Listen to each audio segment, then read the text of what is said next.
Hello दोस्तों, स्वागत है आप सबका मेरे YouTube चैनल रोहिणी क्लासेस में। तो आज हम क्लास 9th की एनसीईआरटी की अर्थव्यवस्था का चैप्टर 1 का पार्ट 3 देखने जा रहे हैं।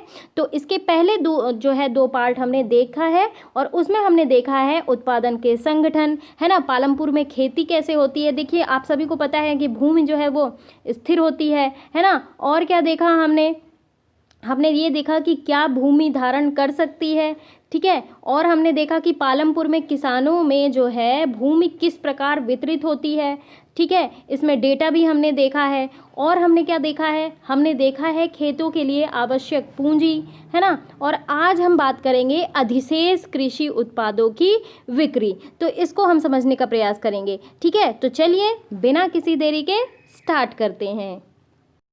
देखिए, तो अब हम बात करेंगे ना अधिशेष कृषि, यानी कि जो है अपनी आजीविका के लिए निकाल कर जो है अतिरिक्त जो है कृषि हुई है, जो उत्पादन हुआ है उनकी बिक्री, ठीक है। तो इसके बारे में देखेंगे। तो देखिए, मान लीजिए कि किसानों ने उत्पादन के तीनों कारकों का प्रयोग कर अपनी भूमि में गेहूं पैदा किया है। जैसे देखिए, भूमि हो गया, है ना, श्रम हो गया और पूंजी।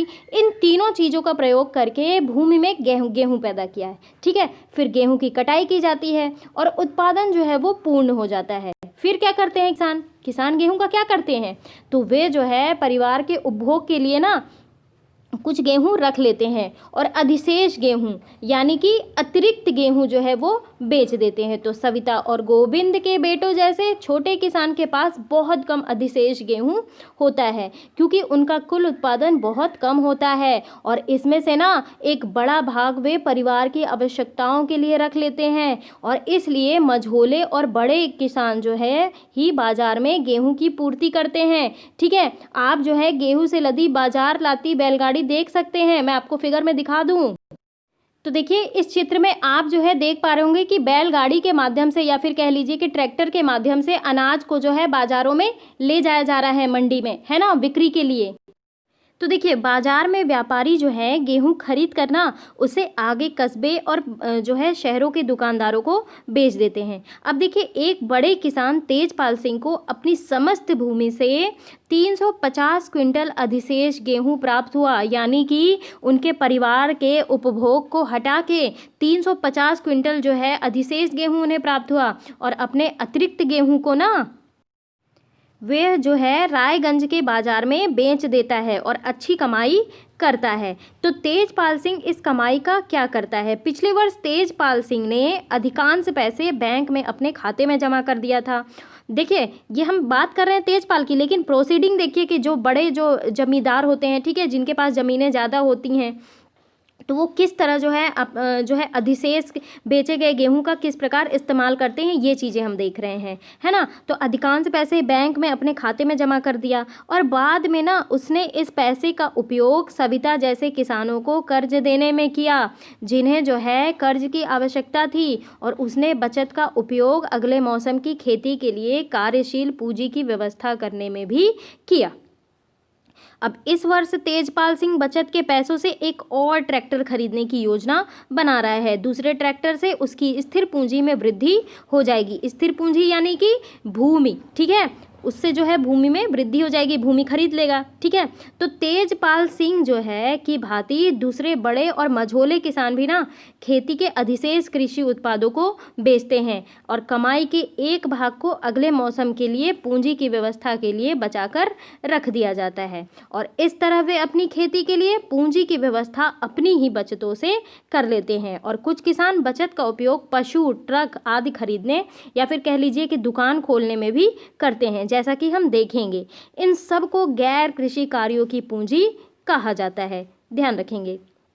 अब देखिए, पालमपुर में गैर कृषि क्रियाएं क्या क्या हैं। देखिए, हमने ये देखा ना कि पालमपुर में खेती ही प्रमुख उत्पादन क्रिया है, बिल्कुल है। तो अब हम कुछ गैर कृषि उत्पादन क्रियाओं पर विचार करेंगे। देखिए, पालमपुर में काम करने वाले केवल 25% लोग हैं कृषि के अतिरिक्त अन्य कार्य करते हैं, ठीक है। 75% तो कृषि कार्य में लगे हुए हैं, लेकिन बाकी तो 25% बचे ना, तो वो जो है गैर कृषि कार्यों में लगे रहते हैं।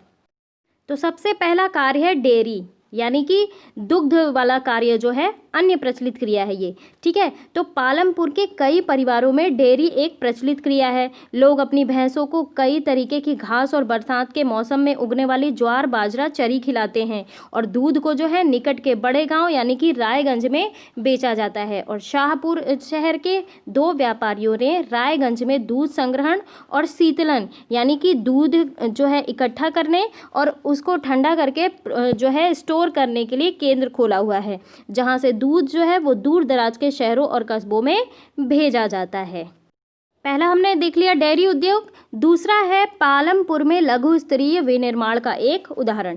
तो देखिए, इस समय पालमपुर में ना 50 से कम लोग जो हैं विनिर्माण कार्यों में लगे हुए हैं। जैसे देखिए, शहरों और कस्बों में बड़ी फैक्ट्रियों में होने वाले विनिर्माण के विपरीत पालमपुर में विनिर्माण बहुत ही सरल उत्पादन विधियों का प्रयोग होता है और उसे छोटे पैमाने पर ही किया जाता है। तो विनिर्माण कार्य जो है ना पारिवारिक श्रम की सहायता से जो है अधिकतर घरों और खेतों में किया जाता है।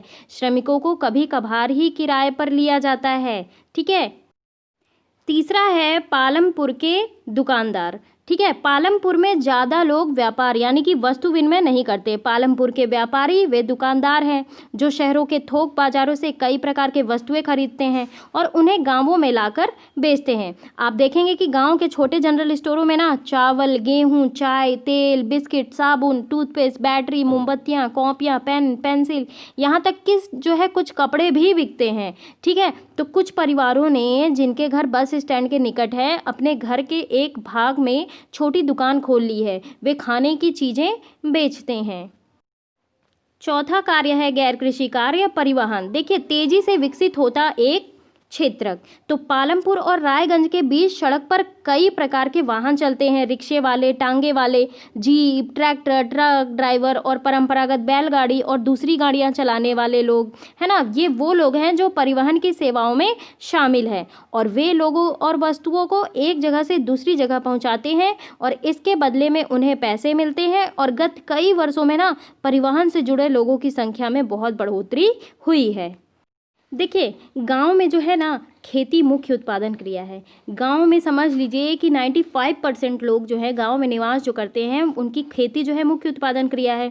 तो पिछले वर्षों में ना खेती की विधियों में कई महत्वपूर्ण जो है परिवर्तन हुए हैं, कई टेक्नोलॉजीज डेवलप हुई हैं। ठीक है, इनकी वजह से किसान उतनी ही भूमि से अधिक फसल पैदा करने लगे हैं और यह एक ना महत्वपूर्ण उपलब्धि है। क्यों? क्योंकि भूमि तो स्थायी और दुर्लभ है, यानी कि भूमि को बढ़ाया घटाया नहीं जा सकता। तो उत्पादन को बढ़ाने के लिए प्रयास किया जाना चाहिए ना। तो उत्पादन को बढ़ाने के लिए भूमि और अन्य प्राकृतिक संसाधनों पर बहुत अधिक दबाव पड़ा है।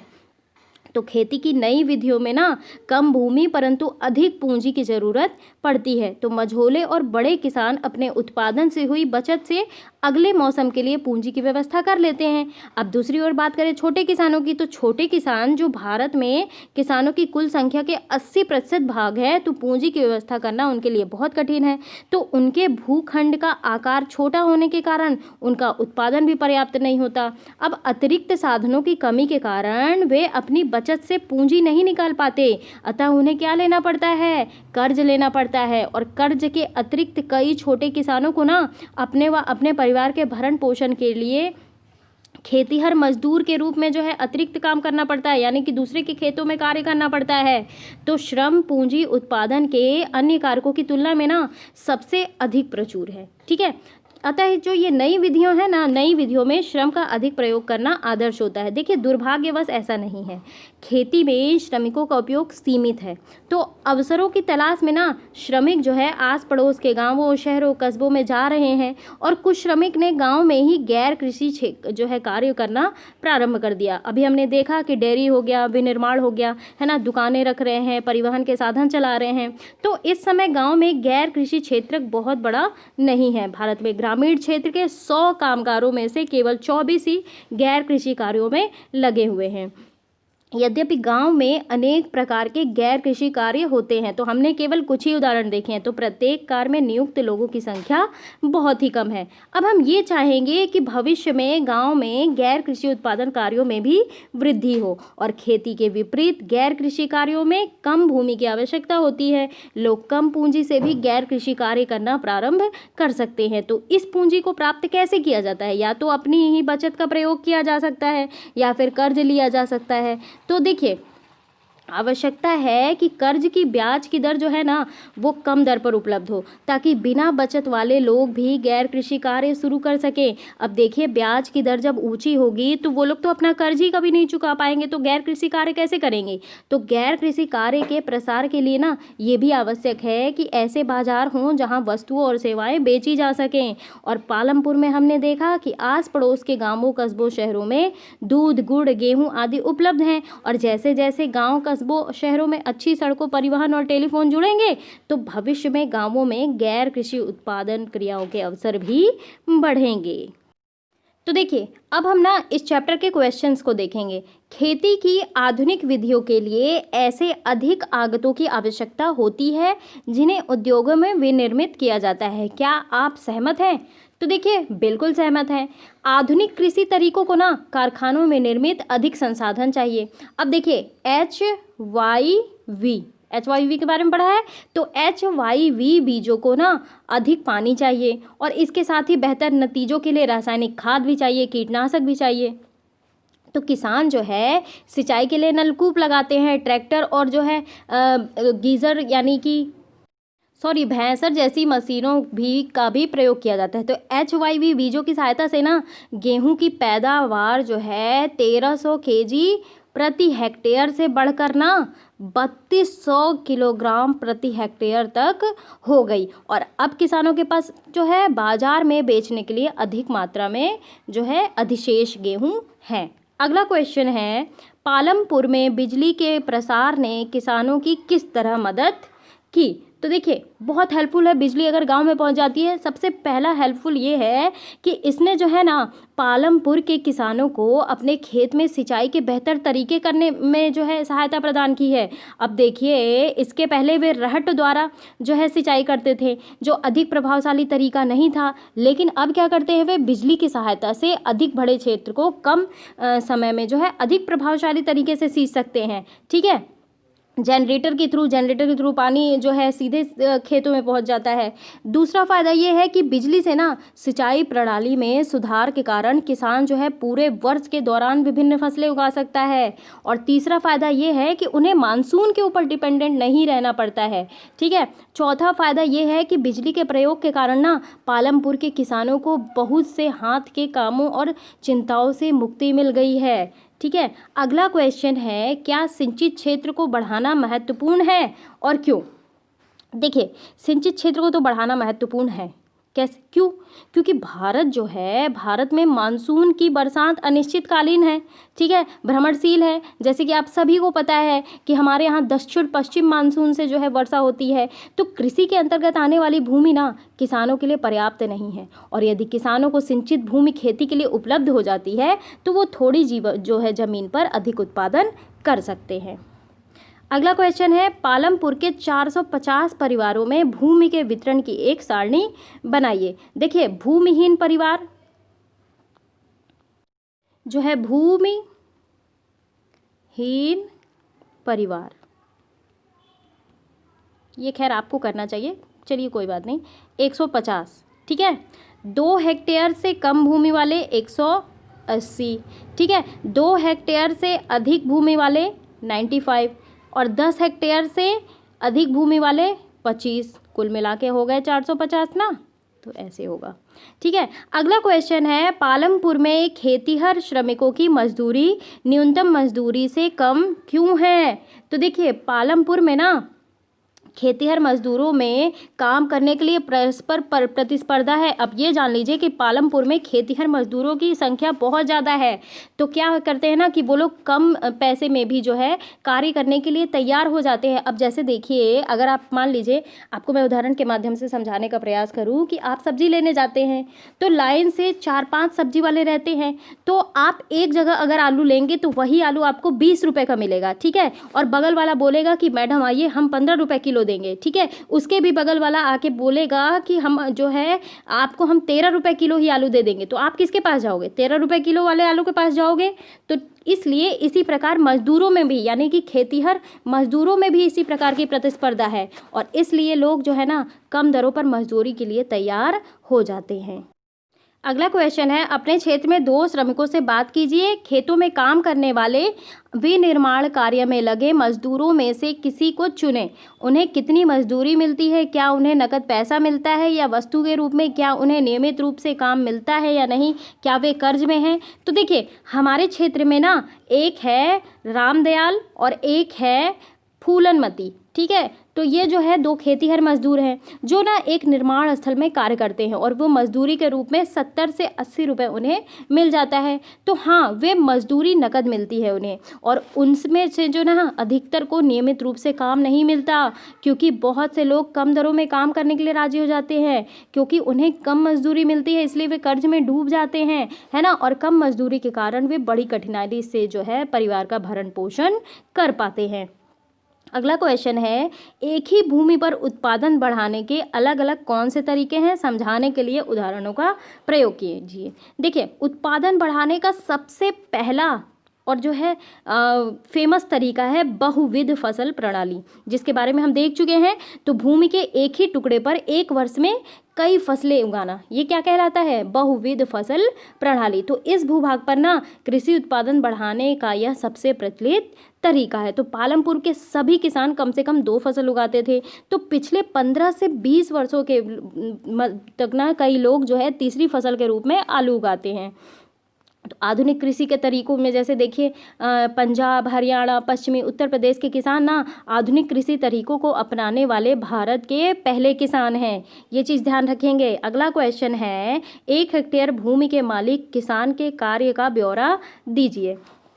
देखिए, भूमि की जो है मापने की इकाई क्या है? हेक्टेयर है, आप सभी को पता है। तो 1 हेक्टेयर ना 100 मीटर की भुजा वाले वर्गाकार भूमि के टुकड़े के क्षेत्रफल के बराबर होती है। अब एक किसान जो 1 हेक्टेयर भूमि पर काम करता है उसे कई समस्याओं का सामना करना पड़ता है। देखिए, एक छोटा किसान जानता है कि वह इतने छोटे खेत पर काम करके अपने दोनों समय के खाने का प्रबंध नहीं कर सकता और इसलिए उसे अपने खेत में काम करने के बाद 35 से 40 रुपये प्रतिदिन के हिसाब से किसी बड़े किसान के खेत में काम करना पड़ता है। और यदि वह अपने खेत पर खेती शुरू करता है ना, तो उसके पास इसके लिए जरूरी साधन है, ना बीज हैं, है ना, न खाद व कीटनाशक खरीदने के पैसे। तो एक बहुत छोटा किसान होने के कारण उसके पास कोई जो है कार्यशील पूंजी भी नहीं है, ठीक है। तो इन सब चीज़ों का प्रबंध करने के लिए या तो वो जो है बड़े किसान से कर्ज लेगा या तो साहूकार से ऊंची ब्याज पे धन उधार लेगा। और इतनी मेहनत करने के बाद भी ना, अब ये देखिए कि ये संभावना रहती है कि वो कर्ज में डूब जाए, और है ना, तो यही चीज़ रहता है। अगला क्वेश्चन है, मझोले और बड़े किसान कृषि से कैसे पूंजी प्राप्त करते हैं और वे छोटे किसानों से कैसे भिन्न हैं? अब देखिए, बड़े हैं, मझोले किसान हैं, तो उनके पास पूंजी भी अधिक है।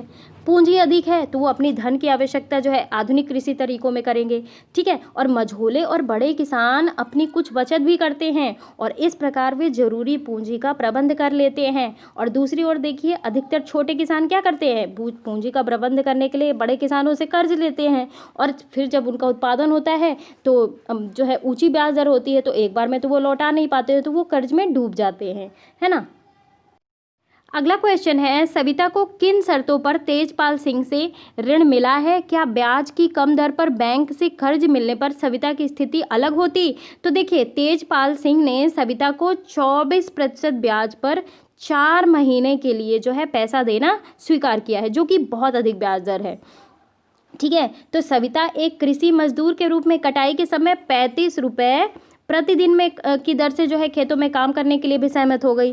तो तेजपाल सिंह द्वारा सविता से लिए जाने वाला ब्याज जो है ना बैंक की अपेक्षा बहुत अधिक है, और यदि सविता इसकी अपेक्षा बैंक से उचित ब्याज दर पर ऋण ले पाती ना तो उसकी हालत निश्चय ही अच्छी होती। ठीक है, अगला क्वेश्चन है, अपने क्षेत्र के कुछ पुराने निवासियों से बात कीजिए और पिछले 30 वर्षों में सिंचाई और उत्पादन के तरीकों में हुए परिवर्तनों पर एक संक्षिप्त रिपोर्ट लिखिए। मैं दूसरों से क्या बोलूँ, मेरे गांव में मेरे दादाजी ही जो है वो किसानी का काम कर रहे हैं पिछले 40 से 50 वर्षों तक। तो पुराने जो है वो पुराने हैं, तो उनसे जो है पता चलता है कि 30 वर्ष पहले ना खेती के पुराने तरीकों का प्रयोग किया जाता था। किसान जो है अपने खेतों में बैलों की सहायता से जोतते थे। सिंचाई के बहुत अधिक सुविधाएं भी नहीं थी, वो पूरे तरीके से मानसून पे डिपेंड रहते थे, है ना। और रहट को उस समय कुओं से पानी निकालने के लिए प्रयोग किया जाता था। किंतु तकनीक में प्रगति के साथ ही किसानों ने सिंचाई के लिए नलकूप लगवा लिए। HYV बीजों का जो है बीज आ गए, रासायनिक उर्वरक आ गए, तो कीटनाशक आ गए, है ना। अब जो है आधुनिकता में तो यहाँ तक कि खेतों में ट्रैक्टर और मशीनों का भी प्रयोग किया जाता है अब, जिसने जुताई एवं फसल कटाई जो है वो तेज कर दी है। अगला क्वेश्चन है, आपके क्षेत्र में कौन से गैर कृषि उत्पादन कार्य हो रहे हैं। तो हमारे यहाँ तो देखिए डेयरी उत्पादन भी हो रहा है, दुकानदारी भी हो रही है, परिवहन भी हो रहा है, मुर्गी पालन, दर्जी, बढ़ई, ये सारे गैर कृषि कार्य जो है वो हो रहे हैं। अगला क्वेश्चन है, गांवों में और अधिक गैर कृषि कार्य प्रारंभ करने के लिए क्या किया जा सकता है। अब देखिए हमने बात कर ली गांव में 75% लोग तो जो है वो कृषि पर निर्भर है, जिनमें किसान और खेती मजदूर दोनों शामिल हैं, किंतु उनकी आर्थिक दशा शोचनीय है और उनकी जनसंख्या दिन पर दिन जो है बढ़ती जा रही है, जबकि भूमि तो स्थिर है ना। और कृषि क्रियाओं में और अधिक मजदूरों को काम मिल पाने की संभावना बहुत कम है, और इसलिए गैर कृषि कार्यों का वृद्धि होना बहुत ज़रूरी है। अब देखिए जो है कुछ ताकि जो है कुछ खेतीहर मजदूरों को काम मिल सके, जैसे डेयरी, विनिर्माण, दुकानदारी, मुर्गी पालन, है ना, ये सारी गैर कृषि क्रियाएं। यहाँ तक कि किसान भी ना इस प्रकार के कामों में शामिल हो सकते हैं जब उनके पास खेतों में काम अधिक नहीं रह पा रहा है, या फिर वो उस समय बेरोजगार हो रहा है। देखिए खेतों में हमेशा तो काम रहता नहीं है, ठीक है, और जो है जब ज़्यादा काम नहीं रहता तो वो गैर कृषि कार्य कर ले, और यहाँ जो है उनकी आर्थिक स्थिति में भी सुधार होगा। ठीक है, तो चलिए यहीं समाप्त होता है ये वीडियो। और कैसा लगा मेरा ये वीडियो ज़रूर आप मुझे कमेंट बॉक्स में बताएं। चैनल को सब्सक्राइब ना किया हो तो ज़रूर कर लें। और ये था यहाँ चैप्टर ख़त्म होता है, चैप्टर 1 पालमपुर गांव की कहानी। अब हम बढ़ेंगे अगले चैप्टर की ओर। तो चलिए, थैंक यू वेरी मच।